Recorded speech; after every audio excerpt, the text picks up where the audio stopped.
হাদি হত্যাকাণ্ড এটা ইতিমধ্যে এখন একদম প্রমাণিত হয়ে গিয়েছে যে ভারত কিভাবে করে এটাকে ফাংশন করিয়েছে। একটা রাষ্ট্রের কেন্দ্রীয় সরকারের সরাসরি হোম মিনিস্টার যখন এটার সাথে এভাবে করে ইনভলভ থাকে, তখন এটাকে আর খুব সিলি লেন্সে বা খুব মানে সহজভাবে এটা এখন আর দেখার সুযোগ নেই। এটা একটা জিওপলিটিক্যাল কেস।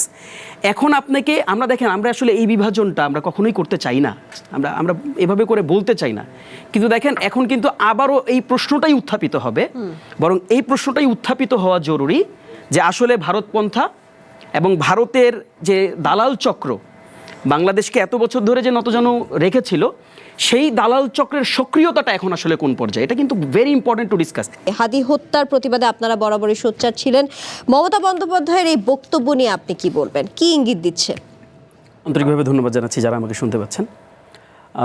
দেখেন, এটা তো এখন মানে one of the very critical issue, এবং এই ক্রিটিক্যাল ইস্যুটা কেন, মানে এটা এখন শুধুমাত্র বাংলাদেশের ইন্টারনাল পলিটিক্যাল ইস্যু না, বা একটা টিপিক্যাল ট্রেডিশনাল কোনো একটা হত্যাকাণ্ড বা কোনো একটা খুনের ঘটনা না, এটা একটা কমপ্লিট একটা জিও পলিটিক্যাল ইস্যুতে এখন রূপান্তরিত হয়েছে। এটা আসলে আমরা দীর্ঘদিন ধরেই বলেছি, লম্বা সময় ধরে আমাদের এই দাবিটা কিন্তু নতুন না। এবং আপনি খেয়াল করে দেখবেন যে অলমোস্ট হাদি হত্যার পর ঘটনাচক্রের একেবারে ইমিডিয়েট পর থেকেই কিন্তু এরকম একটা ধারণা আমাদের মধ্যেও খুব প্রখরভাবে ছিল। এবং এটা কিন্তু আজকে আপনার ইনকলাব মঞ্চ থেকে যে সংবাদ সম্মেলন হয়েছে, তারাও কিন্তু খুবই স্পষ্টভাবে এটা বলেছেন যে তাদের যে ধারণাটা ছিল যে এখানে ভারতের সরাসরি সম্পৃক্ততা আছে, এটা তো এখন একেবারে প্রমাণিত। কারণ মমতা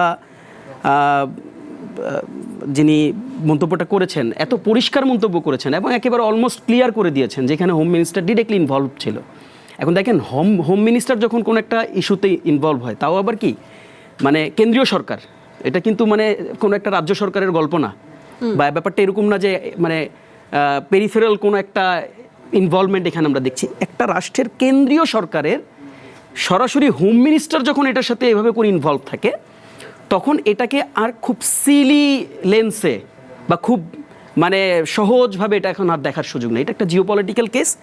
এখন আপনাকে আমরা দেখেন, আমরা আসলে এই বিভাজনটা আমরা কখনোই করতে চাই না, আমরা এভাবে করে বলতে চাই না, কিন্তু দেখেন এখন কিন্তু আবারও এই প্রশ্নটাই উত্থাপিত হবে।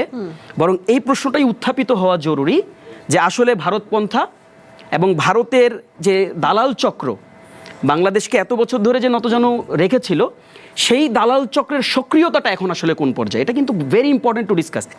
যেমন আমি আপনাকে আমি যদি আপনাকে বলি, দেখেন বিগত 15 বছরে যে ফ্যাসিস্ট রেজিমকে আমরা দেখেছি, এই ফ্যাসিস্ট রেজিমে ডেটা যেটা বলছে, আইন ও সালিশ কেন্দ্রের ডেটা বলছে শুধু 15 বছরে 617 জন মানুষকে হচ্ছে তারা বর্ডার কিলিংয়ের মাধ্যমে মেরেছে। এই যে 617 বা 18 জন, এই মানুষগুলো কিন্তু আপনার দেশের এনআইডি কার্ডধারী মানুষ, এই মানুষগুলো কিন্তু আপনার দেশের জনগণ। তো তাদেরকে আমরা সীমান্ত হত্যা হতে দেখেছি। এবং দেখেন, আমরা জাস্ট কিছু ডট কানেক্ট করি, তাহলে আমাদের একটা সিদ্ধান্তে আসতে সুবিধা হবে। খেয়াল করে দেখেন, যদি পলিটিক্যাল হত্যাকাণ্ডের দিকে যদি তাকাই, সেটা হচ্ছে যে আমরা খুবই জানি, একেবারে খুবই ভেরি মানে দ্যাট টাইম ওই সময়ের সবচেয়ে টক অফ দি টাউন ছিল, সেটা হচ্ছে ইলিয়াস আলী হত্যাকাণ্ড। এবং ইলিয়াস আলী হত্যাকাণ্ড নিয়ে খোদ রিজভী ভাইয়ের মতামত কী ছিল আপনি একটু সার্চ করলে দেখবেন। 17 এপ্রিল 2025 তিনি খুবই স্পষ্ট শব্দে বলেছেন যে টিপাই মুখ বাঁধের বিরোধিতা করার কারণে ইলিয়াস আলীকে ভারত হত্যা মানে তাকে মেরেছে।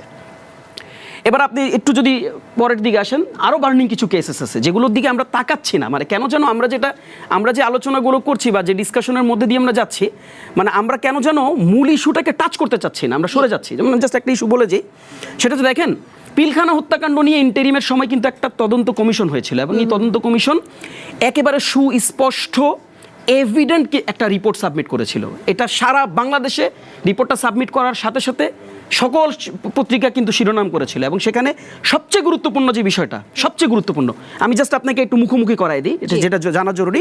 সেখানে বলা হয়েছিল ভারতের সরাসরি সম্পৃক্ততা, এখানে গোয়েন্দা সংস্থা সরাসরি সম্পৃক্ততা আছে। এবং মোস্ট ইম্পর্ট্যান্ট, খেয়াল করে দেখেন, ভারত সরাসরি সম্পৃক্ত হয়ে কাকে মারছে। একটা তো হচ্ছে সাধারণ জনগণের উপর অ্যাটাক, যেটাকে আমরা বর্ডার হত্যাকাণ্ড বলছি, বা ধরেন ইলিয়াস আলী বলছি, বা হাদি হত্যাকাণ্ড বলছি। শুধু তা না, বাংলাদেশের বা পুরো বাংলাদেশকে যারা সিকিউর রাখে, সেনাবাহিনীর হত্যাকাণ্ডের মধ্যেও তারা কিন্তু ডিরেক্টলি ইনভলভ ছিল। কাজেই দেখেন এই প্রশ্নটা এখন সার্বভৌমত্বের, আমি বারবার বলছি যখন জিওপলিটিক্যাল কেস আসবে, যখন আলোচনাটা জিওপলিটিক্সে গড়াবে, তখন প্রশ্নটা আসবে সার্বভৌমত্বের। আমরা কিছুদিন আগে সালাউদ্দিন ভাইকে আমরা দেখেছি, তাকে বাংলাদেশ থেকে গুম করালো, পাওয়া গেল ভারতে। কিভাবে গেল সে ভারতে?